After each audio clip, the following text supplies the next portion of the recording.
L'Afrique de l'Ouest connaît l'un des taux d'urbanisation les plus rapides au monde. L'expansion des villes a précipité le développement de l'agriculture urbaine et périurbaine qui complète l'agriculture rurale en fournissant aux citadins des légumes frais, des fruits et des produits d'origine animale.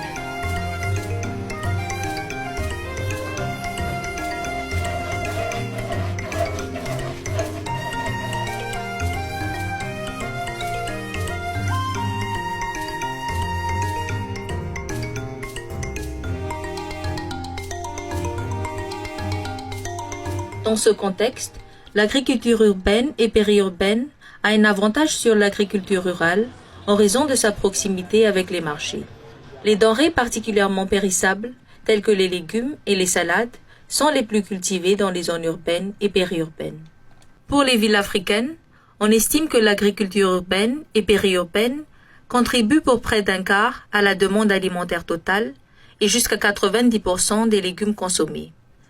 Les villes en expansion sont également accompagnées par l'augmentation des masses d'eau usée.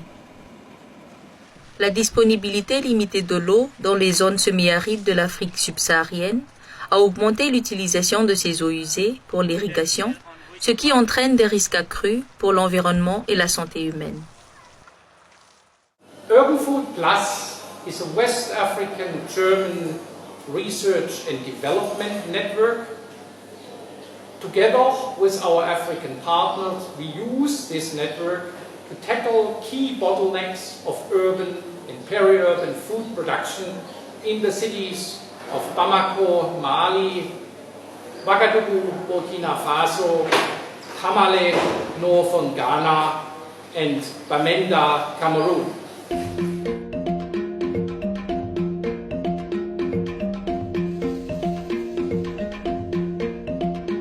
Tamale est une ville située dans la zone de savane guinéenne du nord de Ghana avec environ 370 000 habitants.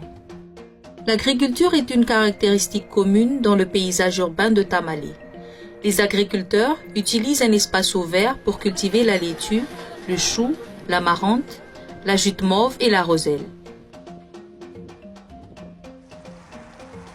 L'irrigation est une pratique quotidienne, surtout pendant la saison sèche, mais n'est que complémentaire pendant la saison de pluie. Les eaux usées domestiques sont une source principale d'eau d'irrigation.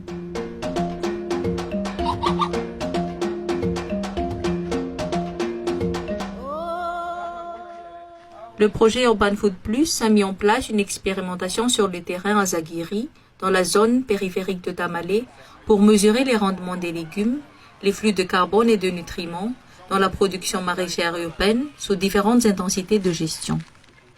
Les parcelles ont été irriguées avec de l'eau propre et des eaux usées à la quantité habituelle des paysans et avec 2 tiers. Un accent particulier est mis sur le potentiel du biochar pour améliorer la qualité du sol et pour traiter les eaux usées.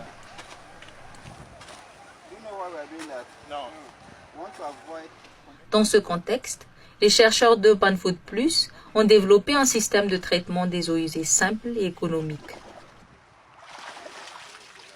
Our wastewater treatment plant consists of an anaerobic pre-filter with corn cob biochar for elimination of suspended solids and particles, and a downflow slow filter with rice husk biochar for pathogen removal. With this system, we are able to remove up to 99.9% of pathogens from raw wastewater. This results in a lower pathogen contamination of crops, which is in the range of tap water irrigated vegetables. Further, crop yield can be increased by 30% compared to wastewater. Due to locally available materials used for this efficient but simple treatment plant and the higher crop yields, it can be assumed that our water treatment system has a high adoption potential for decentralized irrigation water production and wastewater treatment. The biggest challenge facing urban agriculture in Ghana is lack of perennial source of quality irrigation water, which is forcing many farmers to resort to poor quality wastewater for irrigation. The unsafe use of wastewater is largely the reason for poor public perception and poor policy recognition of the importance of urban agriculture.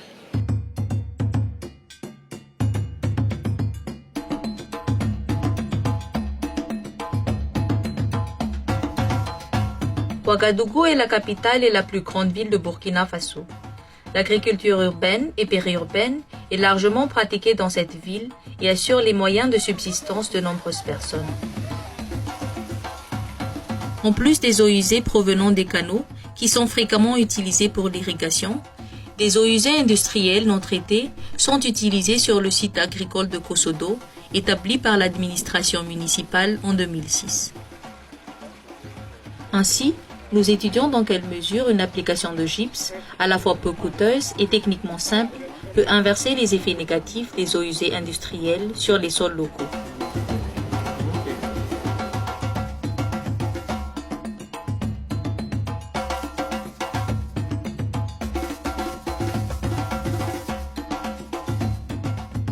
Here we are at Kosodo site in Ouagadougou, where the use of sodic industrial wastewater for irrigation over many years has led to negative consequences on crop production and farmers' livelihoods, especially for these women who are key suppliers of urban markets with vegetables.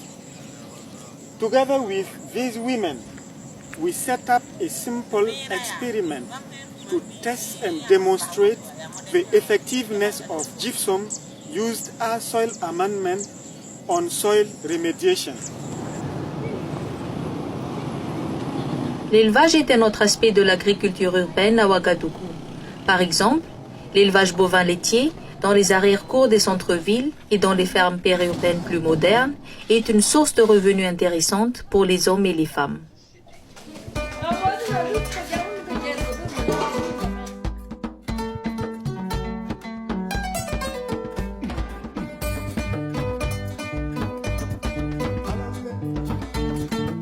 Située sur le fleuve de Niger, Bamako est la capitale et la plus grande ville du Mali.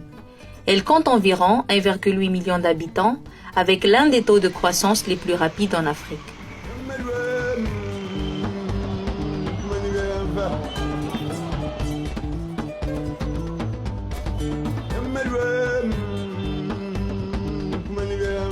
L'agriculture urbaine et périurbaine de Bamako implique le maraîchage, la culture des céréales et l'élevage.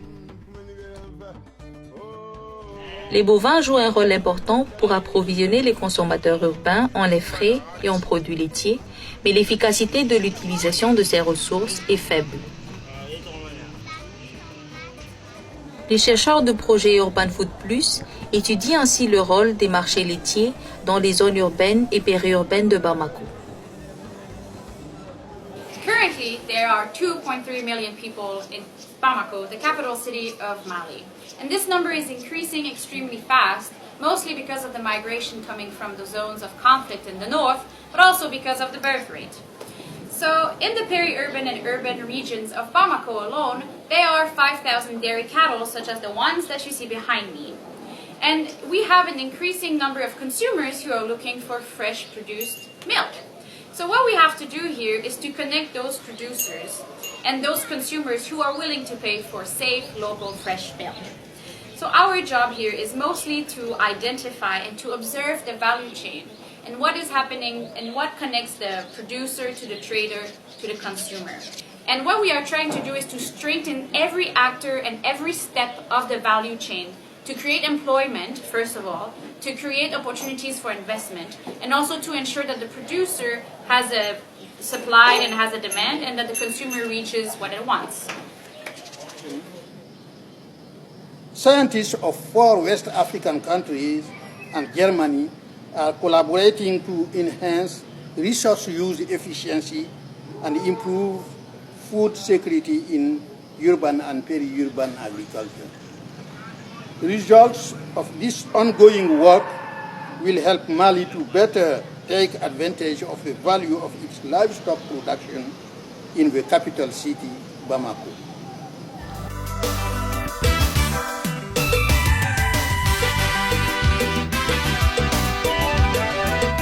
Contrairement aux sites décrits précédemment dans la zone semi-aride d'Afrique de l'Ouest, la capitale régionale de Bamenda, située au nord-ouest du Cameroun, offre des conditions complètement différentes en matière d'agriculture urbaine et périurbaine. Des sols volcaniques fertiles et une longue saison de pluie permettent de cultiver une grande variété de cultures. Des vastes prairies dans les zones rurales de la ville soutiennent un système d'élevage largement traditionnel et extensif dans l'une des régions les plus importantes pour l'élevage du bétail du Cameroun.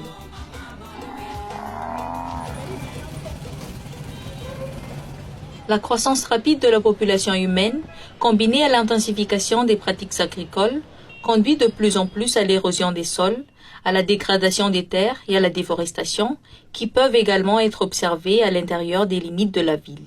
En même temps, les mauvaises infrastructures de la région entravent le commerce des produits agricoles locaux. Dans ce contexte, le projet Urban Food Plus envisage de mettre en œuvre certains de ces résultats en étroite collaboration avec les autorités locales, les ONG, ainsi que les associations d'agriculteurs et de consommateurs. Au cours des dialogues avec les parties prenantes, des questions telles que la gestion de la fertilité des sols, les problèmes des éleveurs pâturages et les avantages des technologies agricoles améliorées sont discutés conjointement. Ce genre de dialogue établit un lien entre la recherche agricole et la pratique paysanne en prenant compte les besoins et les points de vue des communautés agricoles locales qui, autrement, n'auraient pas directement accès aux résultats et aux recommandations scientifiques. We have organized stakeholder platforms in Ouagadougou, Tamale, and Bamenda, and these stakeholder dialogues are not there to simply disseminate research results, but to initiate a dialogue between farmers, policymakers, city planners, and researchers to discuss the role of urban agriculture in the developments of the city. The urban agriculture in Cameroon, before the Cameroon Urban Food Plus project, was practiced in a more divergent manner and in a more conflictual manner. The different actors were practicing in different directions. You have, for example, the government department that had different visions of urban agriculture. The Ministry of Agriculture was promoting in the Westland. The Ministry of Environment was banning it from West area. So there was that general conflict, and then researchers were doing a lot of research on it, but with no coordinating central point.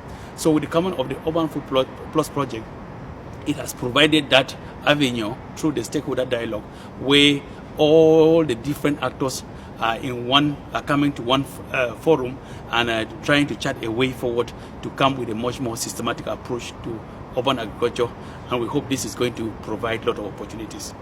Le projet Urban Food Plus dépend étroitement de la coopération des doctorants et des chercheurs postdoctoraux d'Afrique et d'Europe. Comme une contribution clé au renforcement des capacités et à la formation interdisciplinaire, le projet a créé une école d'études supérieures internationales qui organise des cours et des ateliers dans le cadre d'un programme de doctorat. Chaque année, des chercheurs juniors et seniors d'Urban Food Plus se réunissent dans le cadre d'une école d'été internationale pour discuter les progrès de la recherche. Urban Food Plus project has enabled collaboration between several national universities in African countries and also leading German universities. We have trained mainly PhD candidates, but we have also been able to train a number of master students in local universities which were supporting the PhD program. Above all, we were able to train a number of female PhD candidates from African countries to complete their program and to successfully start working in national institutions. From the perspective of someone who worked on urban peri-urban agriculture in West Africa for 2 decades, the Urban Food Plus project contributed greatly to the much-needed stakeholder dialogues through various meetings and summer schools. During these events, junior and senior scientists from the South and the North were actively engaged in capacity development and policy dialogues with local authorities, NGOs and other key stakeholders. Le projet Urban Food Plus fournit un processus orienté sur la compréhension des potentiels et des problèmes associés à l'agriculture urbaine en Afrique de l'Ouest. Nous disposons de bonnes preuves que les risques pour la santé des agriculteurs et des consommateurs liés à l'utilisation des eaux usées pour l'irrigation peuvent être considérablement réduits avec des technologies plutôt simples telles que l'utilisation de filtres à base de biochar. De même, les systèmes de gestion qui empêchent la dégradation des sols et l'utilisation inefficace des engrais ont été développés en étroite collaboration avec les agriculteurs locaux, les parties prenantes et les scientifiques lors d'une série de réunions et démontrés sur le terrain. Avec une bonne gestion, l'agriculture urbaine peut contribuer de manière substantielle à une alimentation saine et aux revenus des agriculteurs, des éleveurs et des commerçants dans les villes d'Afrique de l'Ouest. Dans l'intérêt du public, les politiciens doivent faire le nécessaire pour protéger l'agriculture urbaine et périurbaine contre d'autres revendications d'utilisation des terres dans un environnement hautement dynamique et aux ressources limitées.